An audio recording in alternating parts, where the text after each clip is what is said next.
A indústria dos games é gigantesca e possui todo tipo de jogo que você nunca sequer pensou que existia. Um desses estilos, que vem se popularizando principalmente ao longo da última década, está mais para uma categoria, a categoria de jogos difíceis.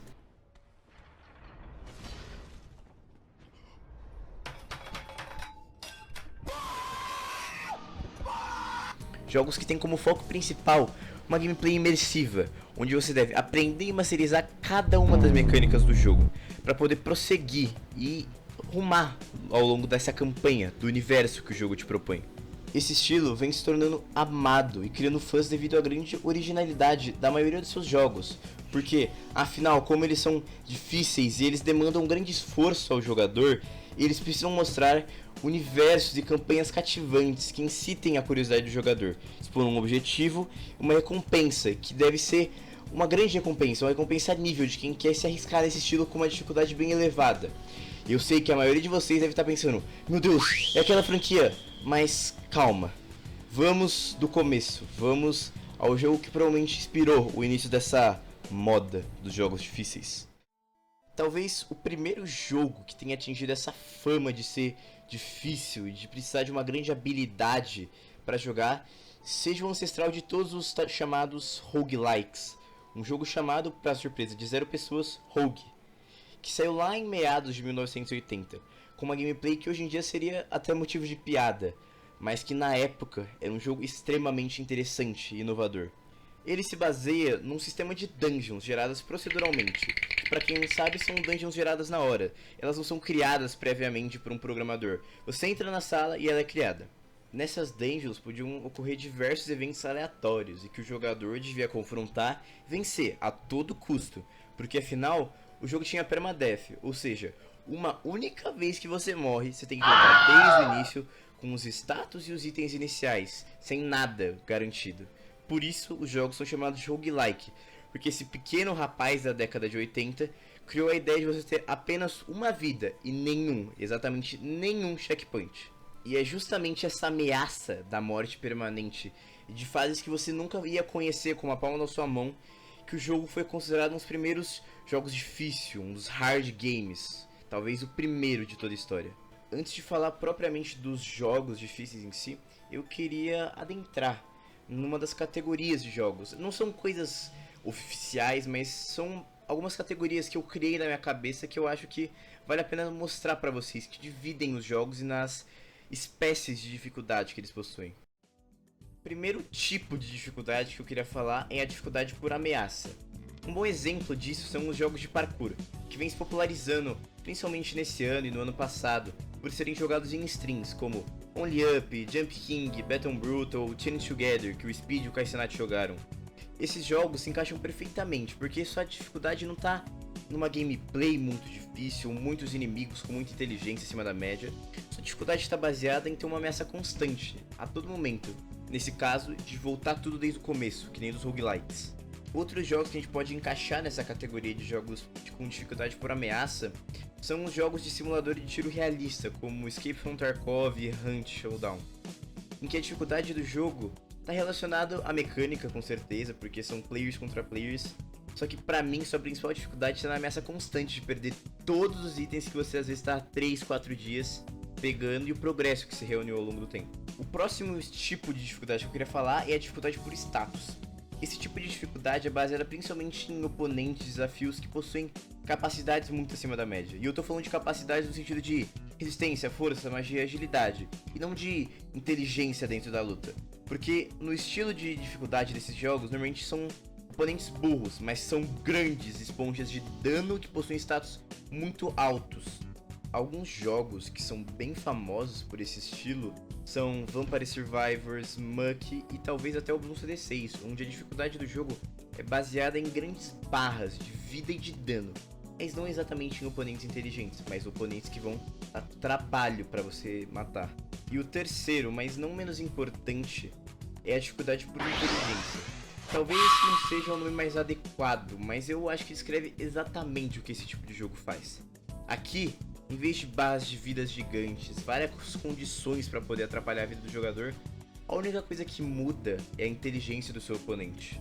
Antes, um oponente que só apanhava e te atacava se você desse muito mole, agora pode bloquear os seus ataques, esquivar e até mesmo contra-atacar. Antes você sentia como se você fosse um humano destruindo formigas que foram feitas para apanhar. Mas agora isso mudou. Você está encarando um oponente que bate de frente com você, tanto em habilidade, tanto em status, que talvez seja até mais capaz que você em questão de inteligência, possuindo um tempo de reação maior e fazendo fintas que talvez nem a nossa maldade humana consiga captar. Esse tipo de dificuldade pode ser a que menos muda aspectos físicos do jogo. Porque mesmo que o oponente seja mais inteligente, se o jogador tiver spells, itens ou coisas muito à frente desse oponente, não há nada que ele vai poder fazer. Entretanto, isso muda quando você está com um cara muito acima de você, um boss de verdade. Daí o jogo vira de verdade. Quem antes era caça, agora vira predador.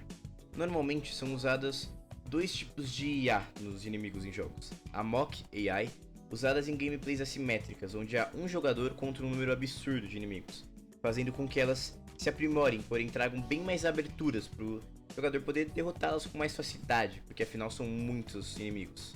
E também existe a Player AI, a inteligência utilizada em inimigos de duelos, onde é um contra um, apenas o jogador contra o oponente, que por estar sozinho precisa ser mais inteligente e desafiador, deixando obviamente algumas aberturas para o jogador poder atacar, porém sendo tão inteligente quanto o jogador e não se fazendo de bobo, apenas para ele ganhar. Dito isso, explicadas todas essas mecânicas, vamos explorar alguns jogos que possuem esses tipos de dificuldade ou até mesmo todas essas dificuldades juntas. Como nós já falamos sobre o pai do gênero roguelike, nada mais justo que também falarmos sobre um dos maiores responsáveis pela popularização desse gênero.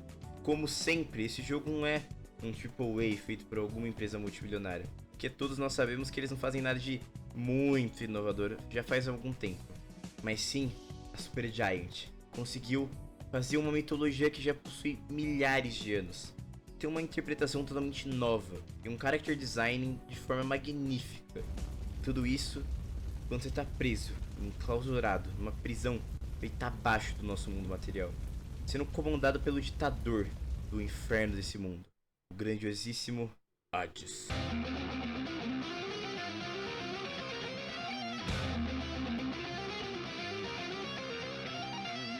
Hades saiu em 2018 e desde então se tornou provavelmente o maior representante dos roguelikes, devido à sua maneira diferente de contar sua história. Porque no jogo você é filho de Hades, então chamados Agreus. Porém, você não quer ficar no submundo com seu pai, você quer fugir. Isso te leva a se aventurar nas entranhas do submundo, levando à tona histórias que estavam nas profundezas, escondidas nesse inferno da mitologia grega, e descobrindo muitas fofocas sobre o panteão dos deuses. Mas a história de Hades é um recurso que eu vou deixar para outro vídeo. O que eu quero falar hoje é da sua gameplay. O jogo segue os padrões de roguelike, de morte permanente, de evolução durante sua run. O jogo tem uma dificuldade relativamente normal, sendo que com poucas horas você provavelmente já vai ter zerado o game. Só que o que torna ele realmente complicado e interessante faz com que muitos considerem um dos roguelikes mais difíceis sejam os chamados pontos de calor. São basicamente condições que o jogador impõe a si mesmo nas runs para ganhar mais recompensas. Os pontos de calor são uma mecânica que se encaixa perfeitamente com a história de Hades. Também encaixa Hades em duas das categorias que eu havia mencionado anteriormente. Porque, primeiro, você tem a dificuldade por ameaça. Se você morrer, você volta tudo desde o começo. Segundo, você tem a dificuldade por condição, porque seus inimigos estão com os status muito melhorados. Isso torna as runs pelas ruínas de Hades cada vez mais desafiadoras e interessantes.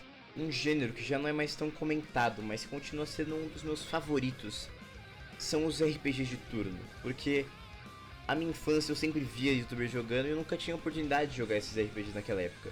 Mas mesmo hoje em dia, que eu já tive uma gama de jogos jogados, um dos que mais me apaixonou, que mais me deixou interessado, foi um jogo que tem a fama de ser o Dark Souls dos RPGs de turno, como o Gema Please fala. E foi ele, Darkest Dungeon.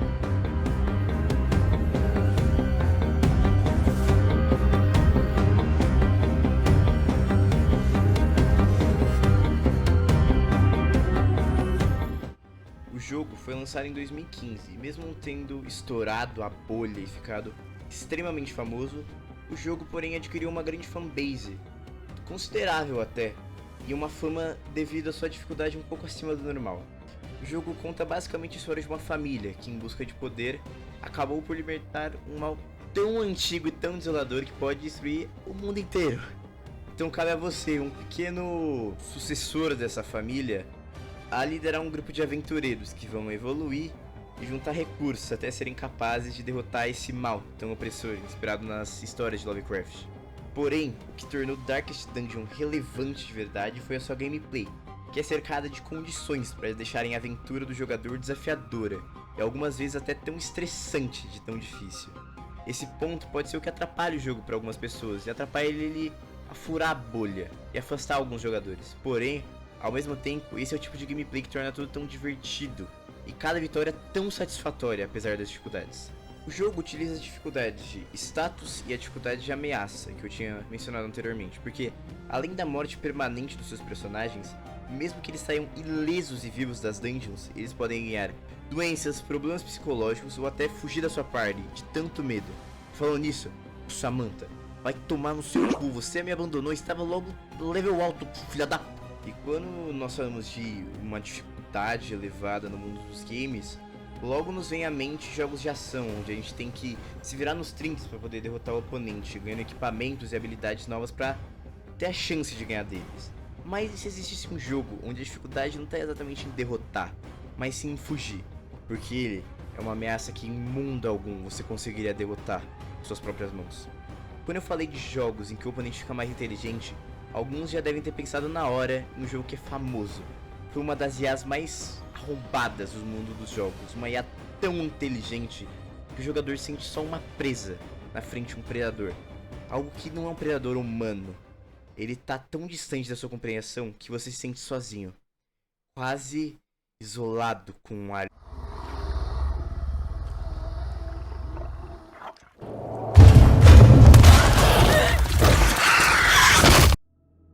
Em Alien Isolation, a gente tem um dos clichês mais famosos de todo o cinema. Uma equipe de astronautas foi para o espaço e encontrou uma nova forma de vida alien.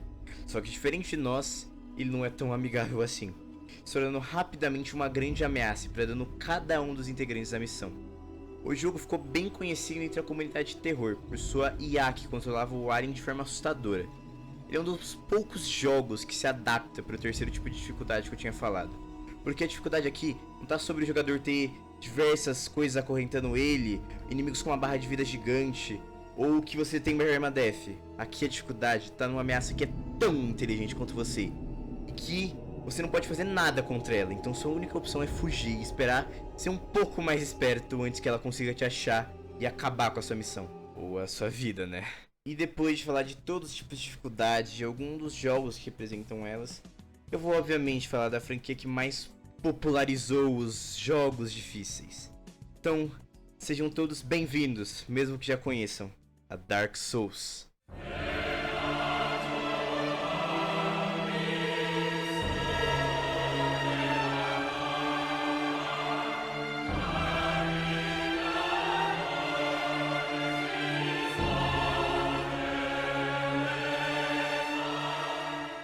Miyazaki. Não gosto de chamá-los de série Souls, mas acho que estamos falando da mesma coisa quando falamos sobre aqueles jogos de ação, terceira pessoa, de fantasia sombria, com maior foco no combate corpo a corpo e no senso de realização. Se você algum dia já ouviu falar de jogos difíceis, jogos com dificuldade elevada, isso provavelmente aconteceu por causa dos jogos Souls. Isso acontece porque a maioria dos jogadores estava acostumada com inimigos que morriam em 2 ou 3 hits, que eram só sacos de pancada. E quando chegavam na saga Souls, os inimigos mais fracos também eram capazes de te matar em 2 ou 3 porradas. E eram bem mais espertos do que a maioria dos inimigos. Os jogadores se assustavam e consideravam aquilo jogos impossíveis. Só que pra mim, os jogos Souls possuem uma dificuldade que deveria ser normal. Porque pode parecer algo de 7 cabeças à primeira vista, e até mesmo injusto. Só que quando você começa a jogar esses estilos de jogos Souls-like, você passa a perceber que eles simplesmente põem um desafio ao jogador. Um desafio que ele tem que se adaptar. E falam, você não vai passar até se adaptar. Essa tática faz você questionar os desafios que normalmente são impostos pelas franquias comuns. Pois, se um jogador consegue derrotar todo boss de um jogo fazendo exatamente a mesma coisa que fez em todos os outros bosses, o errado não tá nisso? A dificuldade nos jogos Souls é simplesmente em você se adaptar aos inimigos. Porque se você jogar do exato mesmo jeito em todos os chefões, você vai perder, você vai tomar um pau na maioria e vai se frustrar. É claro que eles são difíceis, não são fáceis de jeito nenhum. Mas a única dificuldade de verdade está em se acostumar aos padrões deles. Depois disso, você vai perceber que os chefões possuem padrões específicos, que decorando esses padrões, acabou, você vai facilmente derrotar eles. Porém, o que eu queria falar, principalmente sobre Dark Souls, principalmente o Elden Ring, jogo recente da From Software que popularizou o estilo, eles trouxeram uma discussão muito importante para o mundo dos jogos, que vem desde sempre, mas que foi reavivada pela popularização deles. Os videogames precisam ter um modo fácil? Cada jogador tem a sua própria maneira de jogar um jogo, e essa maneira pode levá-lo a aproveitar mais ou até mesmo desgostar totalmente de um jogo. Por isso, sistemas de customização são extremamente importantes para os videogames, para todos os lados são importantes, porque um jogador que podia desistir do jogo e ter uma memória ruim sobre ele pode acabar diminuindo a dificuldade em uma área do jogo específica e depois passar por essa área, ele volta à dificuldade normal e aproveita o jogo perfeitamente. Porém, é exatamente nesse ponto que se entra em debate. A partir da concepção de um jogo, consequentemente o criador tem um planejamento do sentimento que ele quer passar ao jogador. Uma área, um boss, qualquer coisa. Tudo isso pode servir para que o jogador se lembre de um sentimento de um personagem que se emocione, uma habilidade pode servir para o jogador se sentir mais capaz, conseguir passar de uma área que tem sido um obstáculo do cacete. Pode ser uma sensação sinistra de poder pro jogador. Um inimigo com uma dificuldade elevada também pode servir para que o jogador se sinta inferior naquele mundo. Até agora o personagem se sentia extremamente poderoso, superior a tudo que ele viu. Só que agora ele encontra um desafio, que mostra que ele é só mais um dentro daquele universo. E é exatamente isso que um desenvolvedor pode querer passar com uma dificuldade elevada. Mas também se deve considerar a experiência de um jogador, que também é extremamente importante, às vezes até mais importante que a vontade de um desenvolvedor passar uma mensagem. Porque afinal, um developer pode fazer um jogo perfeito, mas se só ele gostar, o jogo acaba por não cumprir o seu papel de ser uma diversão para os consumidores dele também. Outro caso importante a se considerar são os jogos multiplayer, em que a dificuldade não é medida através de fatores exatamente calculáveis, pois mesmo se diversos jogadores estiverem nas mesmas condições, com as mesmas habilidades, no mesmo ambiente, alguns jogadores vão ser excepcionais e alguns ainda não vão ter atingido esse nível. Por isso, existe um sistema de skill-based matchmaking. Sei que essa palavra é assustadora, mas calma. Esse sistema não é nada menos nada mais do que pegar uma série de capacidades de um jogador, listar elas e dar um ranking, uma colocação para o jogador nessas categorias. O sistema vai classificar e achar jogadores com habilidades parecidas, para que ele possa se divertir e evoluir jogando com pessoas dessa mesma habilidade e posteriormente habilidade maior. Pois se ele jogar só com pessoas piores que ele pode até se divertir inicialmente, mas depois ele vai ficar entediado pela falta de desafio com paradas de evolução. Logo ele vai se cansar. Entretanto, o oposto também é ruim, porque se ele só jogar com pessoas muito melhores, ele não vai se divertir, ele vai só apanhar pra caramba e não vai conseguir nem competir. E também vai ficar entediado uma hora com o jogo, vai ficar puto e vai sair do jogo. Por isso que é necessário o sistema balancear as habilidades dos jogadores para conseguir uma experiência boa para todos eles. Um exemplo de uma empresa que é conhecida por seus jogos difíceis, mas que tenta tornar eles mais acessíveis para a maioria é a Team Ninja. Eles são conhecidos por seus jogos com uma dificuldade acima da média. Jogos como Ninja Gaiden, Nioh e Wolong são conhecidos por terem sistemas de combates bem feitos e desafiadores, que fazem o jogador ter que se adaptar à inovação e pensar na melhor forma de vencer os oponentes. Mas nós temos outros exemplos, como Dead or Alive, que a maior dificuldade do jogo é não ficar de pau duro. Enfim, em Rise of Ronin, a Team Ninja decidiu um nível de dificuldade menor, para que os jogadores que almejam só conhecer a história e não se importam com a gameplay possam aproveitar o jogo, e assim conseguissem atingir uma gama maior de jogadores que antes queriam jogar o jogo e não conseguiam pela falta de habilidade. Porém, parte do jogo é como ser um Ronin naquela época, e como é lutar com um oponente super forte, e como isso é desgastante para uma pessoa. Então mesmo com a baixa dificuldade, o jogo atrapalha, porque o jogador se sinta que seus inimigos não são apenas bonecos esperando para tomar pica do jogador, mas sim que toda batalha é um desafio árduo. E é exatamente essa gigantesca gama de subgêneros e diferenciações dentro dos famosos jogos difíceis que torna eles mágicos para mim, essas discussões que surgem. Porque afinal não é um gênero propriamente dito, né?